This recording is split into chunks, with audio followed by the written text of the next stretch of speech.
సిద్దిపేట జిల్లా హుస్నాబాద్ మల్లె చెట్టు చౌరస్తాలో బీఆర్ఎస్ నాయకులు నిరసన తెలిపారు. మాజీ మంత్రి హరీష్ రావు, మాజీ ఎంపీ సంతోష్ రావులపై కవిత చేసిన అనుచిత వ్యాఖ్యలకు నిరసనగా కవిత ఫ్లెక్సీ దహనం చేశారు. కవితక్క బీజేపీకి అమ్ముడుపోయి బీజేపీ నాయకులు ఆడించినట్లు ఆడుతోందని బీఆర్ఎస్ నాయకులు ఆగ్రహం వ్యక్తం చేశారు. పార్టీ నాయకులను పార్టీని కించపరిచే విధంగా మాట్లాడితే బీఆర్ఎస్ పార్టీ కార్యకర్తలు ఉపేక్షించారని, ఇకపై ఇలాగే మాట్లాడితే ఊర్లలో తిరగకుండా అడ్డుకుంటామని హెచ్చరించారు.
టీఆర్ఎస్ కార్యకర్తలు నాయకులు అందరూ కలిసి ఏదైతే నిన్నటి రోజు హరీష్ రావుపై సంతోష్ రావుపై అనుచిత వ్యాఖ్యలు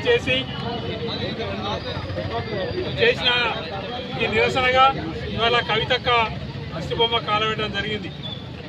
కవితక్క బీజేపీకి అమ్ముడు పోయి బీజేపీ నాయకులు ఆడించినట్టుగా ఇక్కడ ఉన్నటువంటి రాష్ట్ర నాయకత్వం ఏది చెప్తే అది చేయడం, ఆమెపై ఉన్నటువంటి కేసులు మాఫీ చేసుకోవడం కోసం, ఆమె రాజకీయ భవిష్యత్తు కోసం ఇవాళ టీఆర్ఎస్లో ఉన్నటువంటి బీఆర్ఎస్లో ఉన్నటువంటి నాయకులను కించపరిచే విధంగా మాట్లాడడం జరుగుతుంది.